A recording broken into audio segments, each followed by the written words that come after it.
1946 roku wróciłem do Polski. Dlaczego? Dlaczego? Bo Polska była moją ojczyzną. Chciałem się spotkać z rodziną. Rodzina pojechała do Polski też.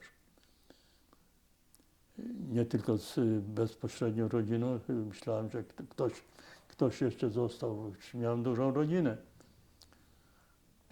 Ale właściwie wiedziałem, że nikt nie został przy życiu. Bo już wiadomo było, co się stało. Nawet ciekawa rzecz. Miałem wujka, który był anarchistą. I ja go bardzo lubiałem. Był bardzo mądrym człowiekiem. Miał dziecko. Wiedziałem, że on nie obrzezał dziecka. Chłopca.